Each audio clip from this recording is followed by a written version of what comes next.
Well, conference delegates, friends, how on earth do you follow that? It was a delight to see so many incredible contributions from the floor, to hear the support for our friends in Ukraine, and to hear so many women in a debate about internationalism and foreign policy. I am Lisa Nandy, Wigan CLP, delighted to be your newly appointed Shadow Cabinet Lead for International Development. There is just one thing that I hate about that and that I firmly intend to lose. Let's make sure, friends, that next time we meet, this time next year, David and John and I have lost that word shadow and become the first Labour Cabinet in a generation to change Britain. Because across the world, the progress that we once thought inevitable is in retreat. Just as the girls in Afghanistan, shut out not just from school, but from the lives they expected to lead. Or the LGBT community in Uganda, persecuted and killed for loving who they love. Or the children in East Africa starving because of inaction on climate change and the war in Ukraine. It is the starkest reminder that the arc of history doesn't always bend towards progress. And here at home, the government plays fast and loose with the lives of the most vulnerable people on the planet. An act of vandalism to one of the greatest gifts that we've given to the world. Imagine what Labour's first overseas development minister would have made of the idea that this great island nation can't look after people at home and show leadership overseas. Conference, Barbara Castle wouldn't have stood for it, and neither will I.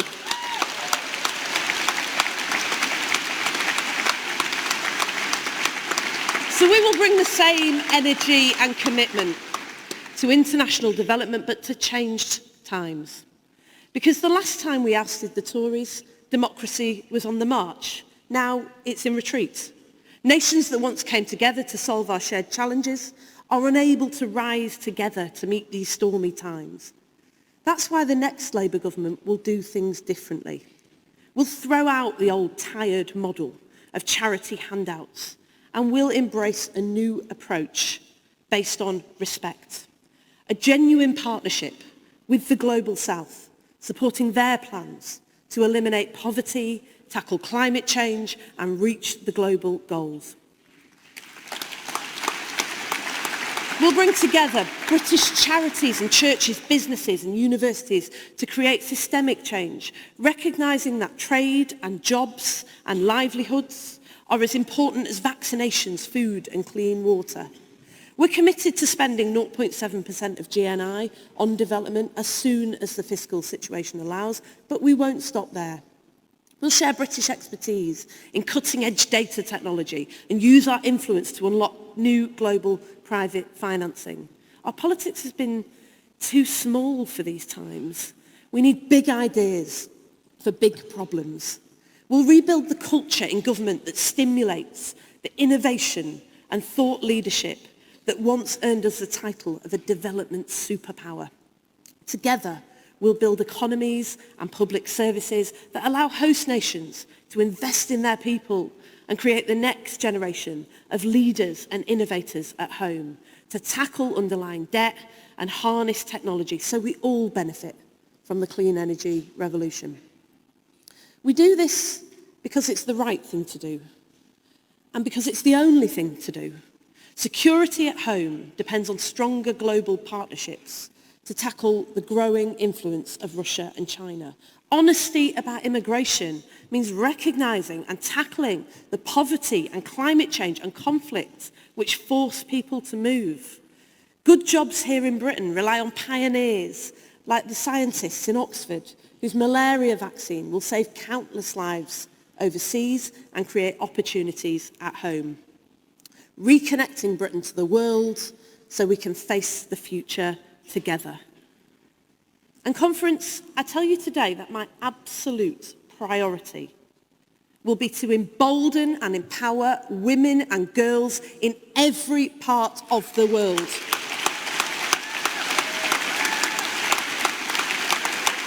In 2023, that 130 million girls are still denied the right to education, and women hold just 25% of parliamentary seats worldwide, and 1 in 3 of us endures physical or sexual violence at least once in our lifetime, is not inevitable. So we will stand with the women who are changing the world and put them at the heart of everything that we do. With the women in Ghana and Bangladesh, who against all odds are becoming engineers and innovators, transforming their countries.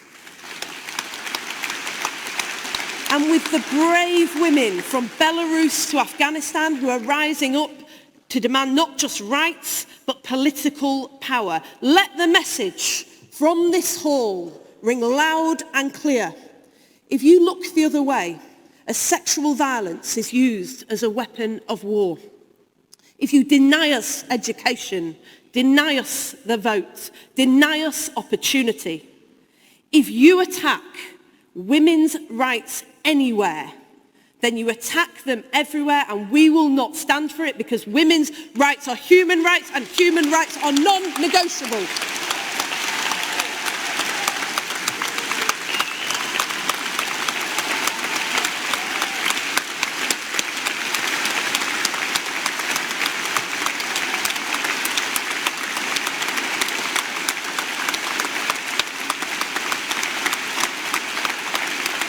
Conference.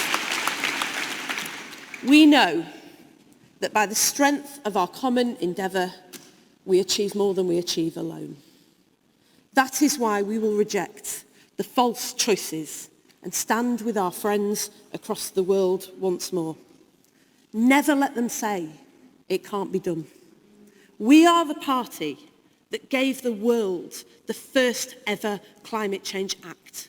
We introduced civil partnerships here at home, and we flew the pride flag over British embassies in countries where loving who you love is a crime.